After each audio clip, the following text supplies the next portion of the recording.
Price load. എല്ലാവരും കുറേ പേര് ചോദിച്ചു, ഈസ്റ്റർ ഇല്ലേ, ഹാപ്പി ഈസ്റ്റർ എന്ന് പറഞ്ഞു. എനിക്ക് ഈസ്റ്റർ പറഞ്ഞവരോടും ഈസ്റ്റർ കൊണ്ടാടുന്നവരോടും എല്ലാവരോടും പറയാനുള്ളത്, ലോകത്തിൽ അപ്പോൾ ഇന്ന് ഈസ്റ്റർ കൊണ്ടാടിയ സകല ജനവും ഞാൻ ഇന്ന് ഭക്ഷിച്ച അപ്പത്തിന് അംശികളായതിനായി നമുക്കെല്ലാവർക്കും സ്തോത്രം ചെയ്യാം. കാരണം കർത്താവായ യേശുക്രിസ്തു കാൽവരിയിലെ ക്രൂശിൽ മരിച്ചത് എല്ലാ വർഷവും കൊണ്ടാടാൻ വേണ്ടിയിട്ടല്ല, ഈ മഹാസുവിശേഷം ലോകം മുഴുവനും അറിയിക്കാൻ വേണ്ടിയിട്ടാണ്. ദൈവം കൊയ്ത്തിന് വേണ്ടി അനേകരെ വിളിച്ചിരിക്കുന്നു. യഹൂദന്മാരെയോ ശിഷ്യന്മാരെയോ മാത്രമല്ല, സകല ജാതികളെ ശിഷ്യരാക്കിയുള്ളതാണ് പറഞ്ഞത്. അപ്പോൾ സകല ജാതികളും ശിഷ്യന്മാരായതിനാൽ നമുക്ക് സ്തോത്രം ചെയ്യണം.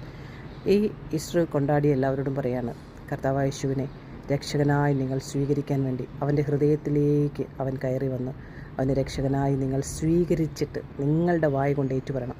നിങ്ങൾ ശിശുവായിരുന്നപ്പോൾ വായ കൊണ്ട് ഏറ്റുപറയാൻ പറ്റത്തില്ല. ആ രക്ഷയെ നിങ്ങൾ സ്വീകരിച്ചെങ്കിൽ ജലത്താൽ സ്നാനപ്പെട്ട് കളങ്കമില്ലാതെ അവൻ്റെ വിശുദ്ധ കന്യകളാവാൻ നമുക്ക് ലഭിക്കുന്ന ഭാഗ്യത്തിനെ ഓർത്ത് സ്തോത്രം ചെയ്യണം. പിന്നെ നിങ്ങൾക്കൊരു വളർച്ചയാണ്.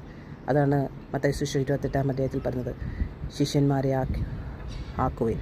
ആമേൻ. സ്നാനപ്പെടുന്നവരെ ശിഷ്യരാക്കുവിൻ, അവരെ പിന്നെ ലേഖനത്തിൽ ഉറപ്പിക്കുവാൻ, വചനത്തിൽ ഉറപ്പിക്കുവാൻ, അവരുടെ ജീവിതത്തിലൂടെ അവർക്ക് പിന്നെ ഒരു കൊയ്ത്താണുള്ളത്. അവർ പിന്നെ അനേക ശിഷ്യന്മാരെ ഉണ്ടാക്കണം. അവരിൽ ചില അപ്പോസ്തലന്മാരും പ്രവാചകന്മാരും അപ്പോസ്തലന്മാരും ഒക്കെയായി എഴുന്നേൽക്കും ദൈവം.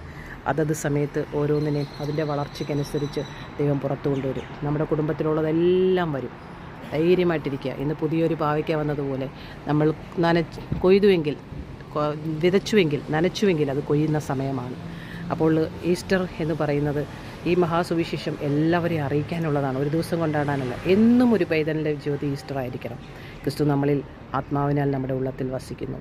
ആത്മാവിനാലാണ് ഈ മനുഷ്യനെ സൃഷ്ടിച്ചത് 1-ാം അധ്യായത്തിൽ ഉൽപ്പത്തിയിൽ. അതേ ആത്മാവ് നമ്മുടെ ഉള്ളത്തിലിരിക്കുന്നു.